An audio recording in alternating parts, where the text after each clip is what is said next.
Nós estamos lendo do Srimad Bhagavatam, com tradução e comentários, por sua divina graça, A.C. Bhaktivedanta Swami Prabhupada.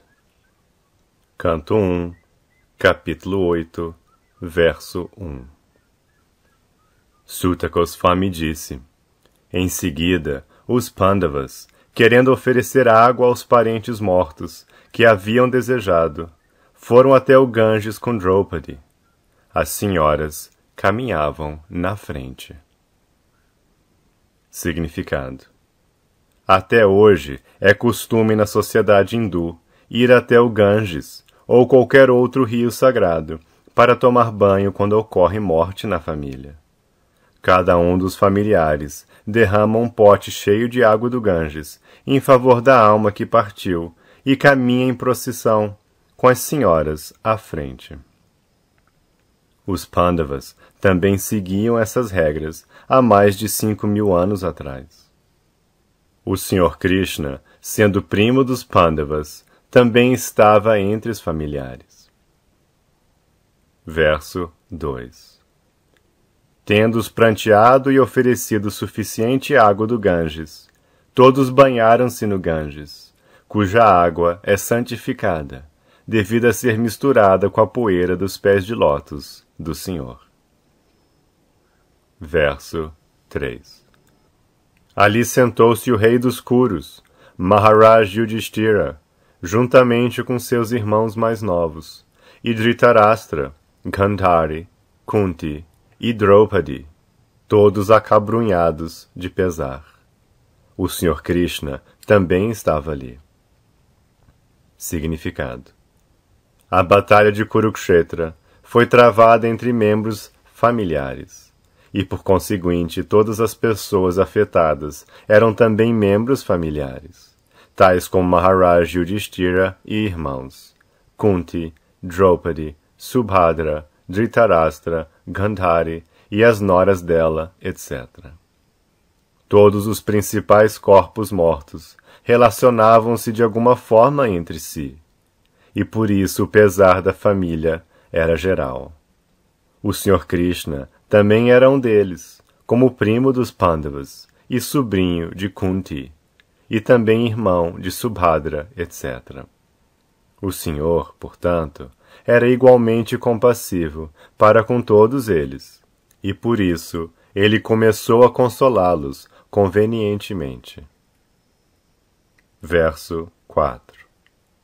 Citando as estritas leis do Todo-Poderoso e suas reações sobre os seres vivos, o Sr. Shri Krishna e os Munis começaram a consolar aqueles que estavam traumatizados e aflitos. Significado: as estritas leis da natureza, sob a ordem da Suprema Personalidade de Deus, não podem ser alteradas por nenhuma entidade viva. As entidades vivas estão eternamente sobre o jugo do Senhor Todo-Poderoso. O Senhor faz todas as leis e ordens, e essas leis e ordens são geralmente denominadas Dharma, ou religião. Ninguém pode criar qualquer fórmula religiosa. Religião fidedigna é guiar-se pelas ordens do Senhor. As ordens do Senhor estão claramente declaradas no Bhagavad Gita. Todos devem seguir unicamente a Ele, ou as suas ordens, e isto fará a todos felizes, tanto material quanto espiritualmente. Enquanto estamos no mundo material, nosso dever é seguir as ordens do Senhor. E se pela graça do Senhor somos liberados das garras do mundo material, então em nosso estágio liberado também podemos prestar transcendental serviço amoroso ao Senhor. Em nosso estágio material não podemos ver nem a nós mesmos, nem ao Senhor, por falta de visão espiritual. Mas quando estivermos liberados da afeição material e situados em nossa forma espiritual original, poderemos ver tanto a nós mesmos quanto ao Senhor, face a face. Mukti quer dizer reestabelecimento em nosso status espiritual original, após abandonar a concepção material de vida. Portanto, a vida humana é destinada especialmente a qualificar-nos para esta liberdade espiritual. Desafortunadamente, sob a influência da energia ilusória, aceitamos este período de vida de apenas uns poucos anos como nossa existência permanente.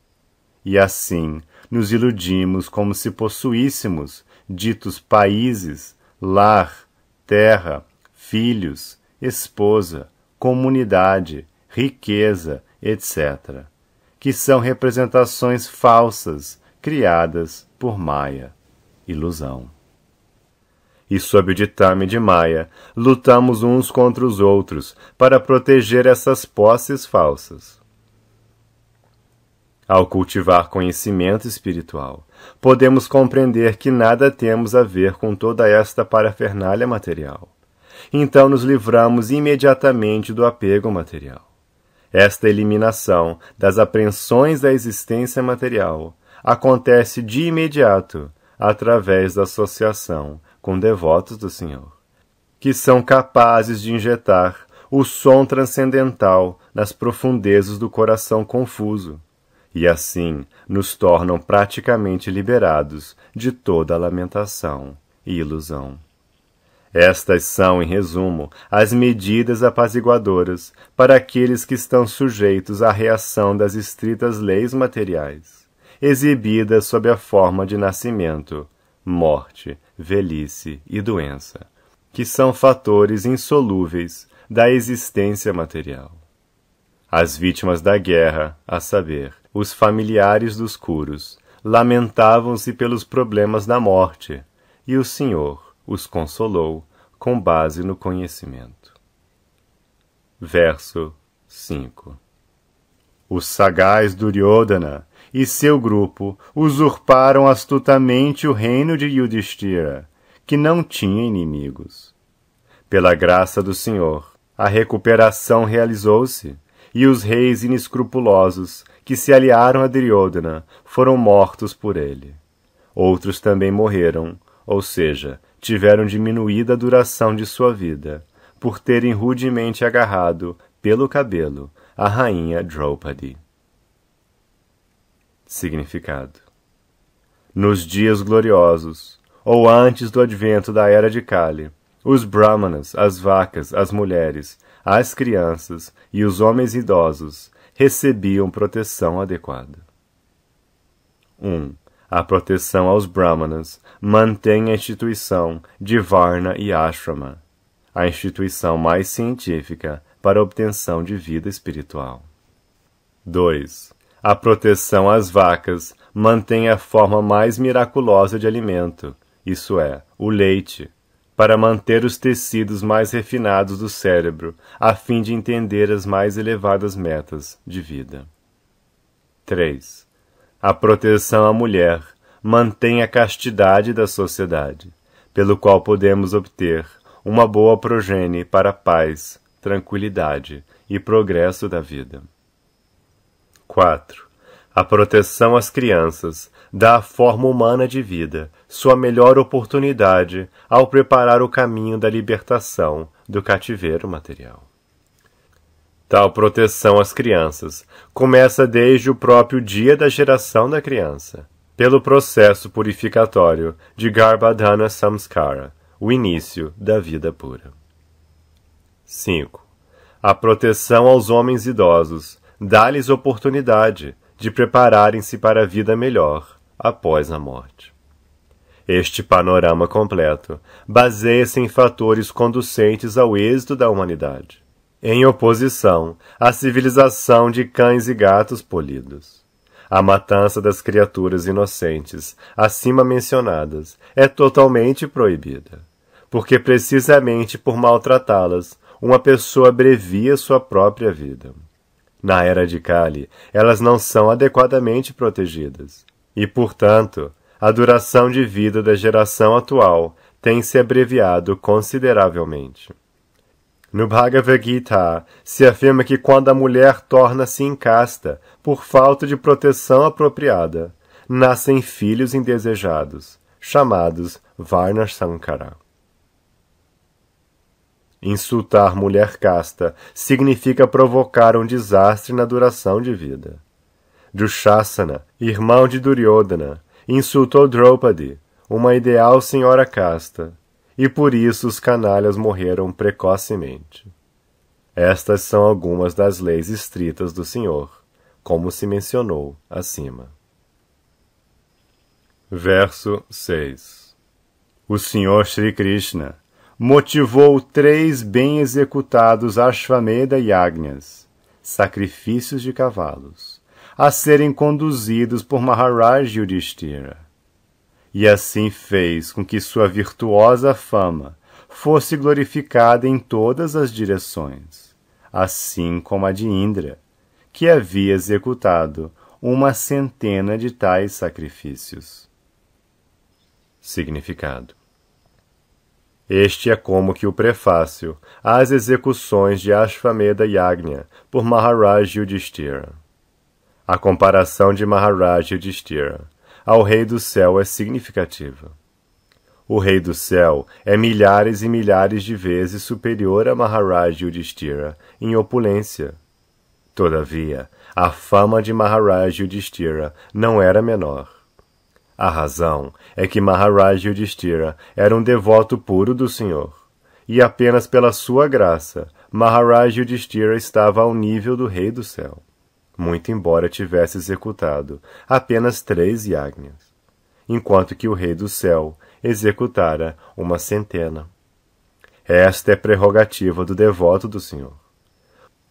O Senhor é igual com todos, mas um devoto do Senhor é mais glorificado porque está sempre em contato com a Suprema Majestade. Os raios do sol distribuem-se igualmente, mas ainda assim há alguns lugares que ficam sempre escuros. Isso não se deve ao sol, mas ao poder receptivo. Analogamente, aqueles que são 100% devotos do Senhor obtêm a total misericórdia do Senhor, apesar de esta estar sempre igualmente distribuída por toda parte. Verso 7. O Senhor Shri Krishna preparou-se então para sua partida. Ele convidou os filhos de Pandu, após ter sido adorado pelos Brahmanas, encabeçados por Srila Vyasadeva. O Senhor também correspondeu às saudações. Significado. O Senhor Shri Krishna era aparentemente um kshatriya e não era adorável para os Brahmanas. Mas os Brahmanas ali presentes, encabeçados por Srila Vyasadeva, sabiam todos que ele era a personalidade de Deus e, portanto, adoraram-no. O Senhor correspondeu às saudações simplesmente para respeitar a ordem social de que um kshatriya deve obediência às ordens dos Brahmanas. Embora o Senhor Shri Krishna recebesse sempre os respeitos devidos ao Senhor Supremo por todos os membros responsáveis, o Senhor nunca se desviou dos costumes correntes entre as 4 ordens da sociedade. O Senhor observou propositalmente todos esses costumes sociais para que os outros o seguissem no futuro. Verso 8. Logo que ele sentou-se na quadriga para partir rumo a Dwarka, viu Uttara temerosa precipitar-se em sua direção. Significado.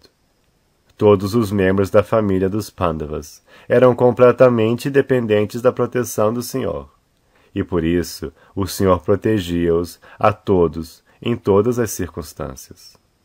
O Senhor protege a todos, mas cuida especialmente daquele que depende completamente dele.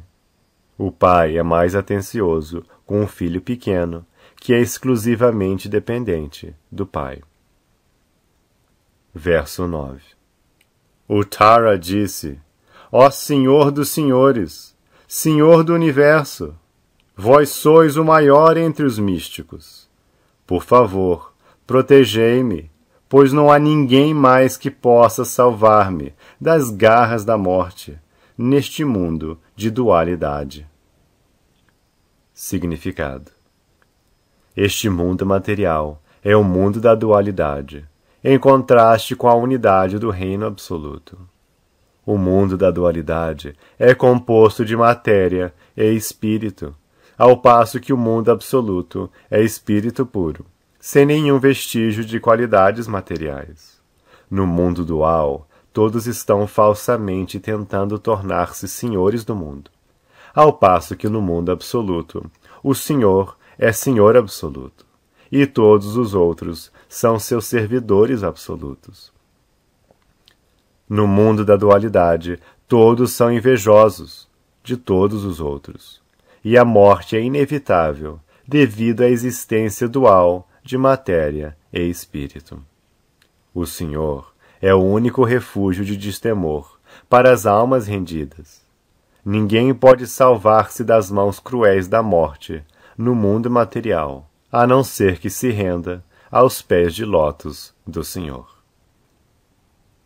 Verso 10. Ó meu Senhor, vós sois todo-poderoso. Uma incandescente flecha de ferro está vindo rapidamente em minha direção. Meu Senhor, deixai-a queimar-me pessoalmente, se assim o desejais. Mas, por favor, não a deixeis queimar e abortar meu embrião. Por gentileza, fazei-me este favor, meu Senhor. Significado. Este incidente aconteceu após a morte de Abhimanyu, o esposo de Uttara. A viúva de Abhimanyu, Uttara, devia ter seguido o caminho de seu esposo, mas porque estava grávida e porque Maharaj Parikshit, um grande devoto do Senhor, vivia nela como embrião, ela era responsável por sua proteção. A mãe de uma criança tem a grande responsabilidade de dar toda a proteção à criança. E por isso, Uttara não se envergonhou de expressar isso francamente diante do Sr. Krishna. Uttara era filha de um grande rei, a esposa de um grande herói e discípula de um grande devoto, e mais tarde também seria a mãe de um bom rei. Ela era afortunada sob todos os aspectos. Verso 11. Sutta Goswami disse: tendo ouvido pacientemente suas palavras, o Sr. Shri Krishna, que é sempre muito afetuoso com seus devotos, pôde entender de imediato que Ashwatthama, o filho de Dronacharya, tinha lançado a Brahmastra para dar fim à última vida na família Pandava.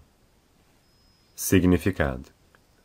O Senhor é imparcial sob todos os aspectos, mas ainda assim ele está inclinado para com seus devotos, porque há grande necessidade disso para o bem-estar de todos. A família Pandava era uma família de devotos, e, portanto, o Senhor queria que eles governassem o mundo. Esta foi a razão pela qual ele subjugou o governo dos comparsas de Duryodhana e estabeleceu o governo de Maharaj Yudhishthira. Portanto, ele também queria proteger Maharaj Parikshit, que vivia como embrião. Ele não gostava da ideia de que o mundo pudesse ficar sem os Pandavas, a família ideal de devotos. Verso 12. Ó principal, Shaunaka, entre os grandes pensadores, Munis, vendo a incandescente Brahmastra precipitando-se contra eles, os Pandavas tomaram de suas 5 respectivas armas. Significado. As Brahmastras são mais refinadas que as armas nucleares. Ashwatthama disparou a Brahmastra simplesmente para matar os Pandavas, ou seja, os 5 irmãos encabeçados por Maharaj Yudhishthira, e seu único neto, que vivia dentro do ventre de Uttara.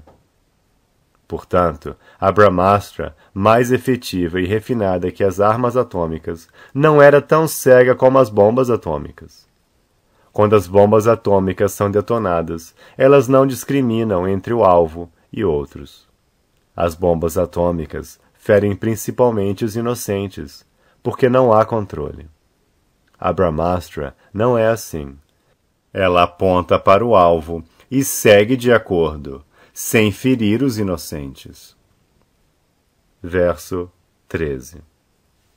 A toda-poderosa personalidade de Deus, Shri Krishna, tendo observado que um grande perigo estava ameaçando seus devotos imaculados, que eram almas completamente rendidas, tomou imediatamente de seu disco Sudarshana para protegê-los. Significado: a Brahmastra, a arma suprema disparada por Ashwatthama, era algo semelhante à arma nuclear, mas com maior radiação e calor. Esta Brahmastra é o produto de uma ciência mais sutil, sendo produto de um som mais refinado, um mantra gravado nos Vedas. Outra vantagem desta arma é que ela não é cega como a bomba nuclear, porque esta pode ser dirigida apenas ao alvo e nada mais. Ashwatthama disparou a arma apenas para dar fim a todos os membros masculinos da família de Pandu. Portanto, em um sentido, ela era mais perigosa que as bombas atômicas, porque podia penetrar mesmo no lugar mais protegido e nunca erraria o alvo. Sabendo de tudo isso, o Sr. Shri Krishna imediatamente tomou de sua arma pessoal para proteger seus devotos, que não conheciam ninguém além de Krishna. No Bhagavad Gita, o Senhor promete claramente que seus devotos jamais serão destruídos.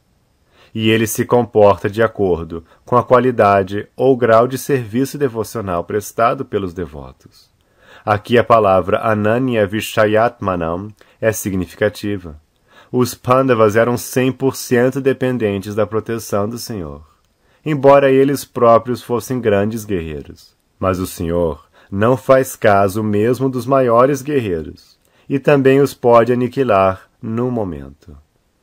Quando o Senhor viu que não havia tempo para os Pandavas neutralizarem a Brahmastra de Ashwatthama, ele tomou de sua arma, arriscando-se mesmo a quebrar seu próprio voto. Embora a batalha de Kurukshetra estivesse quase chegando ao fim, ainda assim, de acordo com seu voto, ele não devia tomar de sua própria arma.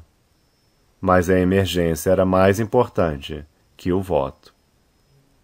Ele é melhor conhecido como Bhakta Vatsala, ou amante de seu devoto, e assim ele preferiu continuar como Bhakta Vatsala do que como moralista mundano, que jamais quebra seu voto solene.